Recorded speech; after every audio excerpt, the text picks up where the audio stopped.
వచ్చినప్పటికీ కూడా తన ప్రాణాలకి కూడా తెగించి మన మహాత్మా గాంధీ అయితే అవనివ్వండి, దాదాబాయి నవరోజీ అయితే అవనివ్వండి, బాలగంగాధర్ తిలక్ అయితే అవనివ్వండి, అలాగే సర్దార్ వల్లభాయ్ పటేల్ గారు.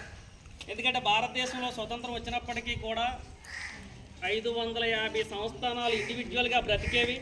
వాటన్నింటినీ కూడా ఒప్పించి మెప్పించి రప్పించి భారతదేశం అంతా కూడా యూనియన్గా ఉండాలన్నటువంటి ఒకే ఒక్క సంకల్పంతో మనకు 1947 ఆగస్టు 15 నాడు భారతదేశాన్ని ఒక యూనియన్గా మనం ఎవరి విముక్తి నుంచి కూడా అంటే ఎవరి విముక్తిలో కూడా మనం బ్రతకూడదన్నటువంటి ఉద్దేశంతో ఇండివిజువల్గా స్వతంత్రంగా బ్రతకాలి అన్నటువంటి ఉద్దేశంతో మనకు ఆగస్టు 15 1947 నాడు స్వతంత్రం తీసుకురావడం అనేది జరిగిందనమాట.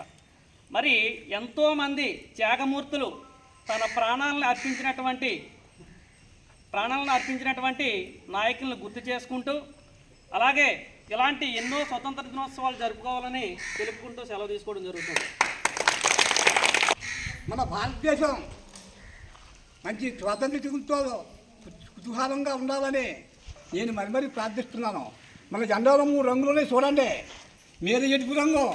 మన భారతదేశం రక్తం ధారపోసి ఆ నాయకులు మహానుభావులందరూ పోరాడి రక్తం ధారపోసి స్వాతంత్ర్యం తెచ్చినారని మీద ఎరుపు రంగు తెలియజేస్తున్నది. మధ్యలో తెలుపు రంగు.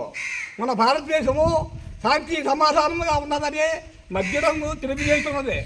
కింద ఆకుపచ్చ మన భారతదేశము పాడి పంటలో తొలిపిస్తుందని దేశం అంతా ఐక్యతగా ఉండాలని కింద రంగు పరిపాలిస్తున్నది. మధ్యనే అశోకుని ధర్మచక్రం ఉన్నది. దానికి 24 రేకులు కలవు. ఒక్కొక్క రేకు ఒక్కొక్క సూత్రం చొప్పున 24 రేకులు 24 గంటల కింద రోజుకి నిర్ణయిస్తున్నాయి. ఇది మన భారతదేశము.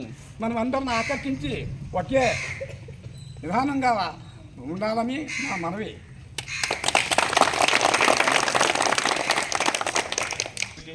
అలాగే తాతయ్య గారికి మా విద్యార్థుల తరఫున హృదయపూర్వక ధన్యవాదాలు. తదుపరి మరి స్వాతంత్ర దినోత్సవాన్ని పురస్కరించుకొని మా పాఠశాలలో కొన్ని రకాల గేమ్స్ని కండక్ట్ చేసుకోవడం జరిగింది. ఆ ఆటల్లో ఎవరైతే గెలుపొందారో వాళ్ళకి బహుమతి ప్రదానం ఉంటుంది.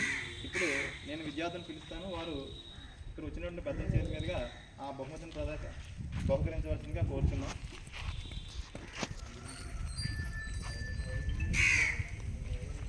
ఎడబాదం